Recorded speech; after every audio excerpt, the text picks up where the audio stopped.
আজি ৰাতি কাটি গুচি গ'ল। অঁ, কালিলৈকে ভাল আছিলে ৰাস্তাটো? কালিলৈকে ভালে আছিলে। ৰাতি খান্দিছে ইয়াতে।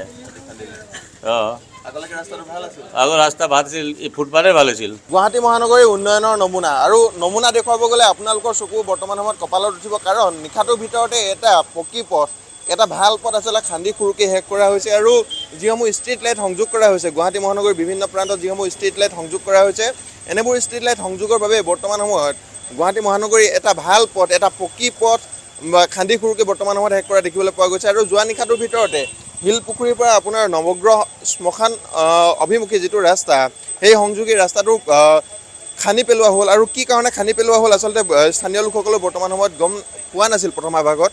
আৰু তাৰ পাছতে আচলতে গোটেই কথাখিনি চোৱা চিতা কৰাৰ পাছত দেখিবলৈ পোৱা গৈছে যিসমূহ ষ্ট্ৰীট লাইট আছে, ষ্ট্ৰীট লাইটসমূহ বিদ্যুৎ সংযোগ কৰিবৰ বাবে বৰ্তমান সময়ত এনেদৰে খান্দি খুৰুকি শেষ কৰা হৈছে। তাৰ ফলত বৰ্তমান সময়ত পথটোত এনেদৰে বিভিন্ন যিসমূহ পানী আছে, জায়কাৰ পানী তথা GMCৰ যিসমূহ পানী আছে, পানীসমূহ ৰাস্তাত পৰি এনেধৰণে এক অন্য এটা পৰিৱেশৰ সৃষ্টি হোৱা দেখিবলৈ পোৱা গৈছে। দাদা, আপোনাৰ ওচৰলৈ আহিছোঁ পোনে পোনে, যে কালি কেতিয়া খনা হ'ল আৰু পথটো আগতে ভালেই আছিল নে কি আছিল?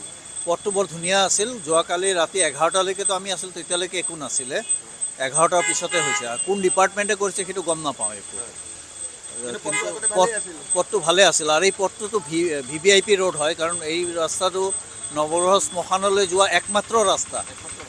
এই ৰাস্তাটো আজি অফিচ ডে নহয়, সেইকাৰণে অলপ ভিৰ কম আছে। যদি ৱৰ্কিং ডে হ'লে হয়, আপোনালোকে অদ্ভুত পৰিস্থিতি দেখা পালে হয়।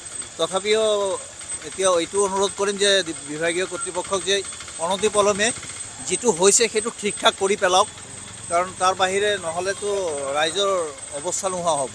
মানে এটা ভাল কৰিবলৈ গৈ আন কিবা এটা বেয়া কৰি দিয়া হৈছে। এটা কৰিব গৈ কেইবাটাও বেয়া কৰি পেলায়। মানে মই ভাবোঁ আৰু সেইখিনি ইঞ্জিনিয়াৰ, যিখিনি বোধহয় কোটাত পাছ কৰি অহা ইঞ্জিনিয়াৰ, যাৰ কাৰণে এনেকুৱা কামৰ কোৱালিটি, মানে তেওঁ কোৱালিফাইড ইঞ্জিনিয়াৰ নহয়। মই যোনে হওক, মই তেওঁক সেইটো ডাঠি কৈ আছোঁ। তেওঁ বোধহয় কোটাত এডমিশ্যন, কোটাত পাছ কৰি, নহ'লে এনেকুৱা ৱৰ্কিং কণ্ডিশ্যন কেতিয়াও হ'ব নোৱাৰে। আৰু যদি আজি এটা 1.5 ইঞ্চি কেবুল পেলাবৰ কাৰণে কিমানখিনি বহল খান্দিব লাগে, সেইটো যিকোনো এটা বাচ্ছায়ো বুজি পায়। আৰু সেই ইঞ্জিনিয়াৰজন, কোন ইঞ্জিনিয়াৰে এইটো এপ্ৰুভ কৰিছিলে, তেওঁৰ কোৱালিফিকেশ্যন কি, চাকৰিটো তেওঁ কেনেকৈ পাইছিলে বাৰু? মই সেই ইঞ্জিনিয়াৰটোৰ প্ৰতি মানে মই চিন্তা কৰোঁ। সেই ইঞ্জিনিয়াৰজন তেওঁ আহিছিল নে কালি ৰাতি? তেওঁৰ ছুপাৰভিজনটো তেওঁৰ থাকিব লাগিছিলে। কামটো ছুপাৰভাইজ এজন ইঞ্জিনিয়াৰে কৰিব।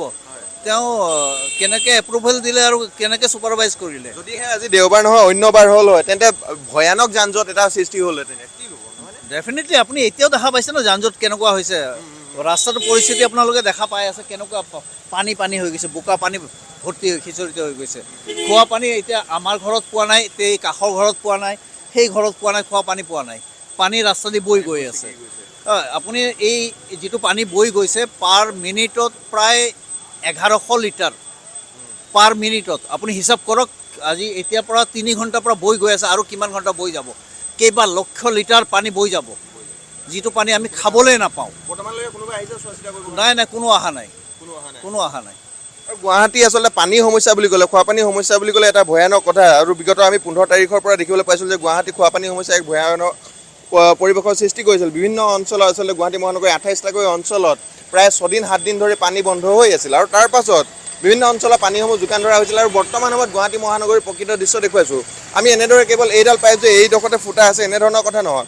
আগলৈও যদি আমি চাওঁ, গুৱাহাটী মহানগৰীৰ শিলপুখুৰী এটা যথেষ্ট ব্যস্ত অঞ্চল, সেই অঞ্চলটোলৈকে আচলতে শিলপুখুৰীৰ মূল পথভাগলৈকে বৰ্তমান সময়ত কেইবাটাও ফুটা দেখিবলৈ পোৱা গৈছে। আৰু সমগ্ৰ ৰাস্তাটো বৰ্তমান সময়ত এক ভয়ানক পৰিৱেশৰ পৰিস্থিতিৰ সৃষ্টি হৈছে। আৰু নিশাৰ ভিতৰতে আচলতে নিশা 11 বা 11:30 বজাৰ ভিতৰতে এনেধৰণে কেৱল মাত্ৰ যিডাল বিদ্যুৎ সংযোগী তাঁৰ আছে, বিদ্যুৎ সংযোগী তাঁৰডাল তলৰে নিবৰ বাবেই এনেদৰে খান্দি খুৰুকি শেষ কৰা গ'ল। আজি যিহেতু দেওবাৰ, বহুজনে বৰ্তমান সময়ত মন্তব্য কৰিবলৈ চেষ্টা কৰিছে, যিহেতু আজি দেওবাৰ, গতিকে দেওবাৰৰ দিনটোত হয়তো কোনো ধৰণৰ কাম নহ'ব, গতিকে আজিৰ দিনটো এনেধৰণে থাকিব আৰু পুনৰ কাইলৈ হয়তো কাম আৰম্ভ হ'ব। কিন্তু কথাটো হ'ল যে কাইলৈ পুনৰ সোমবাৰ আহিল, গতিকে সোমবাৰৰ দিনটোত কেনেধৰণৰ এক ব্যস্ততাময় পৰিৱেশ গুৱাহাটী মহানগৰীত থকা ব্যক্তিসকলে হয়তো বুজি পায়, বা গুৱাহাটী মহানগৰীৰ লোকসকলে হয়তো জানে কেনে এক ব্যস্ততাময় পৰিৱেশৰ সৃষ্টি হয়।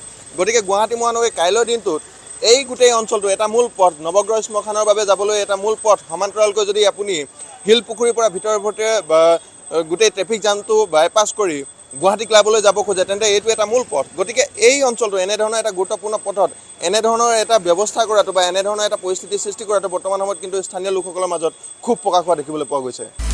আপুনি বিচৰা বাতৰি পাব কেৱল নিউজ 18 এপত। নিউজ 18 এপ ডাউনলোড কৰিবলৈ স্কেন কৰক এই QR কোড। গুগল প্লে ষ্টৰতো পাব এই নিউজ 18 এপ।